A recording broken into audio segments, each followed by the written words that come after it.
2012 yılı men HTML ve CSS doğrusunda 2 neçe qismliq ders ishlab taqatdim. Bu dersler asasen şu HTML ve CSS'ninki dastlabki bilimlerini o'z ichiga olgan.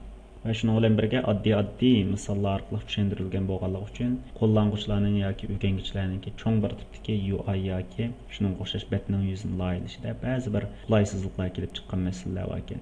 Mana shu masalalarni ko'zda tutib men bir qancha dona UI loyilab, shu UI'larningki CSS va HTML kodida qanday yozilganligi va qanday qilib biz kutgan unumni yaratadiganligimiz haqida bir qancha misol dars ishladim. Shu dars shularning ichidagi birisi. O'xshashlar men diskning ichiga sinoq deb bir hujjat qisqich qurib qo'ydim. Odatda qarasak, sinoq degan hujjat qisqichning ichida default HTML degan bir hujjat, CSS degan bir hujjat qisqich va image degan bir hujjat qisqich bor. CSS ning ichida hozircha hech qanday bir hujjat yo'q ekan. Image ning ichida bir dona e'lon rasm bor. Ham bularni men Tor yuzda shu Internet Explorer'da bassam 127.0.0.1 da ko'rsatadigan qilish uchun IIS qilib beraman. Buni ulashma nihoyat oddiy.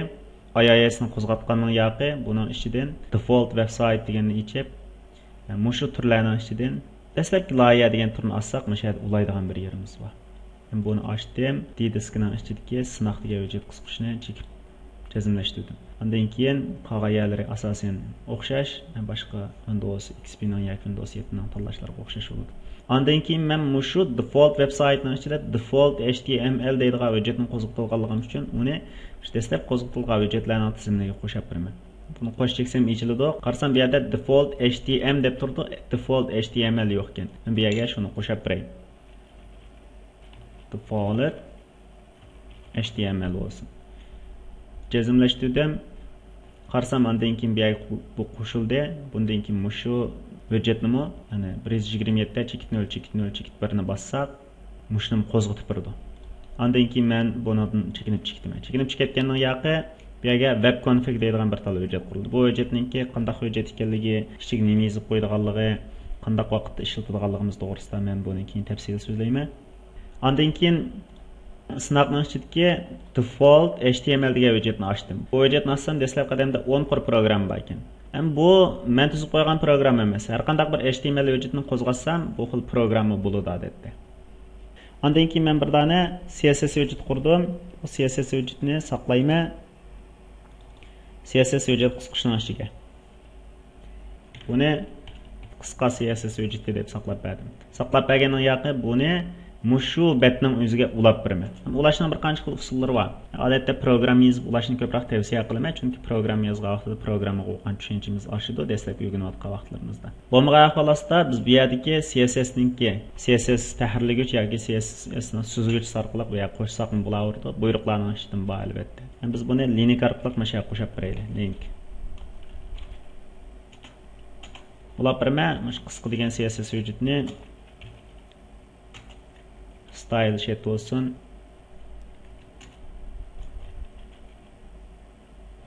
Tavsiya text CSS olsun. Mushkul şekilde bekitganning yoqi buni saqlab etdim. Saqlab etsam, men o'chirib etganning yoqi mana loyiha turiga bir o'tkazib, buni yoqi kodga kelsam, mayaga chiqadi. Mush holatda tahrirlasam bo'ladi. Buni tahrirlashni aytib qulay albatta. Dastlabki bet tuzgan ahvol ostimizda CSS hujjatining ichiga yozgan programmalarimiz bevosita default HTML ning o'ziga ta'sir ko'rsatadi. Masalan, body ning ichiga program yozgan bo'lsam, body oddiy qilib oxir ko'rinishini o'zgartirib qo'yay, background colors bo'lsin. Background colorni o'zgartirib etsam, buni saqlab etganning yoqi betni yangilasam, oxir ko'rinish o'zgarib ketadi. Shunga o'xshash biz CSS bilan default HTML hujjatini ulab olgan bo'ldik. Endi biz CSS hujjati bilan HTML hujjatini ulab olgandan keyin o'zimizningki UI'siga asosan betningki umumiy qurilmasini tuzib chiqishimizga to'g'ri keladi. Ya'ni UI'ningki umumiy qurilmasini, betda tuzib olgan UI'ningki loyihasini bu yerda ko'rib turib albatta bizga loyiha tuzgichlar yoki UI tuzgichlar mushkul UI'ni tuzib berdi. Bergandan keyin biz mushningki umumiy qurilmasiga asosan programmani o'rlashtiramiz. Masalan, bir UI tuzgichi odatda bizga bergan UI'ningki qurilmasini yo'l qurollari orqali tuzib berdi. Yoki bo'lmasa UI tuzgichi allabirun bizga qanday qilgan bo'ladi? Betning umumiy qurilmasiga qarata kallasida o'zi belgilashlarni bekitib bergan bo'ldi. Bunday qilib aytsak, UI tuzgichi amaliyotda biz ishlatadigan program tiliga pishiq odam bo'ladi. UI tuzgichi bizga har bir betning o'rlashtirilishi Buningki masalan ko'chma uskunlarda, masalan iPad deymiz yoki telefon deymiz yoki Android telefonlarda ko'rilgan vaqtda qanday o'zgaradiganligi to'g'risidagi parametrlarni oldin planlagan bo'ladi. Masalan oddiy bir bosh betninki UI'sini bergan bo'lsa-mu, bu UI'ni o'lchamlik UI tuzg'ichninki UI'sini ko'rgandan keyin program bu narsa betga chiqqanda mundaq o'zgartganda deb bilalaydi.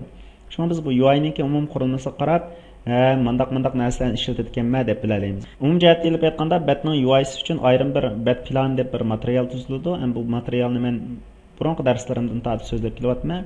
Bizningki tor bet loyihachilarimiz yoki shu kasbliklarga nisbatan tushunishga bo'lsa-mu, yangi o'rganayotganlar uchun bu bir avarchilik ishdek bilinishi mumkin, ammo shu xil material tuzilmasa betningki loyihasi bizga nisbatan bir ig'ir avarchilik qilib keladi.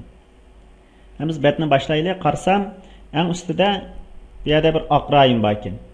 Odatga holda men bu tanlash qurolini tanlab, avtomatik tanlash, guruhni tanlash yoki qavatni tanlash desam bo'ldi. Deb shu qavatni bossak, masalan mana bizga loyihachi yo'l quroli bilan 26-chi bir nimani sizibdi. Buningki qanaqa bo'ladi? Egizlik 113 px, kengligi 1440 px ekan. Demak, butun betning umumiy kengligi 1440 px.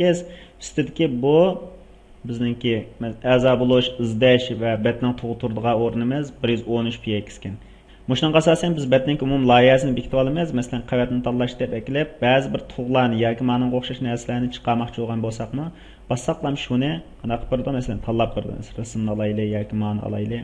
Bossaq, buningki parametrlari yoki nima ekanligini bizga chiqarib berdi. Shuning asosan biz ondan loyiha olib boramiz. Demak, UI'ningki ishlatgan sansifirlar biz uchun intayin muhim. Masalan, men eng ustidagi a'zo bo'lish rayoni va izlash rayoni shuning bilan birga betning qo'yilgan bash bir butun uzun talchin loyihlamoqchi bo'lgan bo'lsam, albatta bu yerga CSS ning ichiga shunday bir narsa bekitaman. Biz mana bu bodyning ichidagi programmani qo'yib turaylik. Masalan, oddiy qilib aytsam, betning ustidagi talchin bekitmoqchi bo'lgan bo'lsam, masalan, menu deylik. Umum kengligi 1440 px ekan, ammo biz buni ba'zida har xil uskunlarda yechishimiz mumkin. Yolg'iz kompyuterda ulashmaymiz, shunga buningki kengligini 100% qilib bekitamiz. 100%. Egizlikni 113 px dedik. 113 px. Ondan keyin oq ko'rinishi background color'si oq rangli bo'ldi ekan. Buningki boshqa bir rasmi yo'q ekan albatta. Shuning uchun biz oq ko'rinishni oq rangli qilib bekitib qo'ysak ham bo'ldi.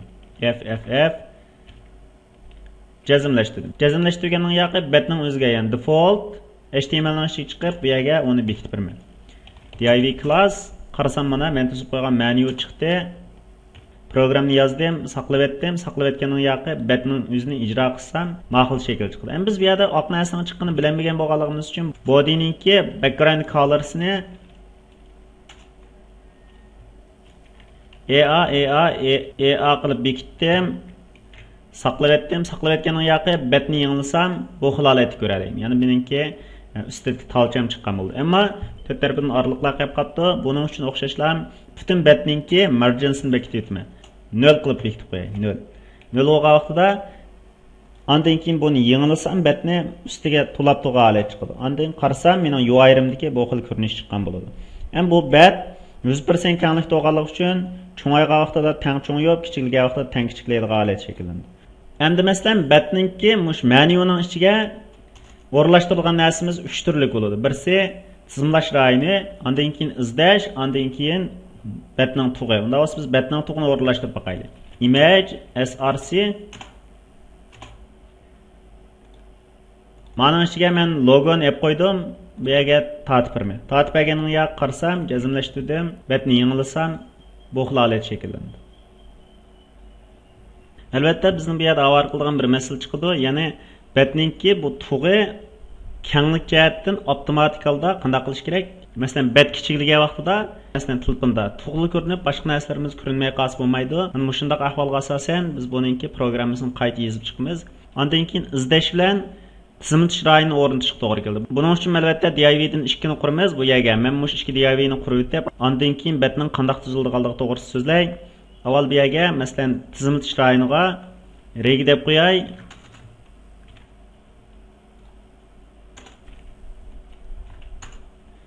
Vidizni 25% qilay. 25% qilsam bek cho'ng chiqadi albatta. Buni ayrim tangshaymiz. Egizligini 113 px qilib qo'yay. 113 px bo'lsin. background colorsni o'zimiz yoqtirgan rangga tengshaylik. Qaysi rangni yoqtirsak, shu xil rangga tengshaysa bo'ladi. Ma'ni 17% qilay, 25% qilsam sal eshib ketgidek. Bu yerga keldim, div class reg, ikkinchisi reg bo'ldi, bu yerga keldim. Endi buni yangilasam betda mundaq bir avarchilik kelib chiqadi. Üstü bilan ostiga tushib ketgan. Men buni qayerga to'g'izmoqchi edim? O'ng tarafiga to'g'izmoqchi edim. Betning o'ng tarafida turishi kerakdi. Shunga biz eklab bu yerga oldingi qatimliq darslarda so'zilgan floatni ishlatamiz. Float qayoqqa to'g'rilaydi? Right, o'ng tarafga to'g'rilaydi. Ondan keyin qarasam, betni yangilaganning yoqi buniki o'ngga, ya'ni o'z turishlik o'ringa to'g'anligini ko'ra olamiz. İkincisida ondan keyin izdashdi. Buni biz srch bilan bekitaylik.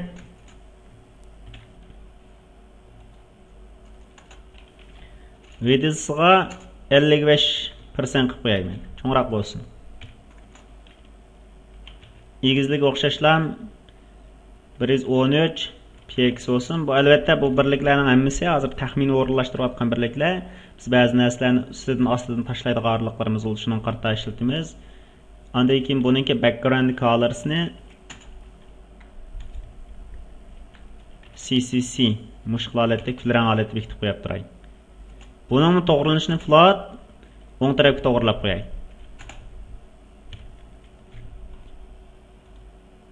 Bu yerga keldim. div class jazmlashtirdim. Betni yangilasam, bu xil o'rinlashtirish bitgan bo'ladi. Albatta bet kichikligandan keyin mundaq avarchiliklar kelib chiqdi. Ya'ni buni biz keyin betning umum qurilmasiga asosan tengshaymiz. Mana shu oraliqgacha normal ekan. Bundan keyin mav kichiklanganligi uchun betning umum persentida bu egallab ketgan o'rinchi qolib ketganligi uchun bu xil avarchilik kelib chiqdi. Buni keyingi qismdagi darslarda so'zlaymiz albatta. Betning ustidagi bet qashidagi narsalarni mushkul o'rinlashtiramiz. Izdashga tegishli programmalarni bu yerga yozamiz, tizimga tegishli programmalarni bu yerga yozamiz. Masalan, muxtar ro'zkomga o'xshash. Qarsak, mana muxtar ro'z degan tug'ib bu yerga o'rinlashtirildi.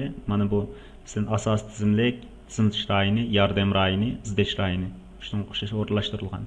Demak, mushkul o'rinlashtirishlarni bekitamiz.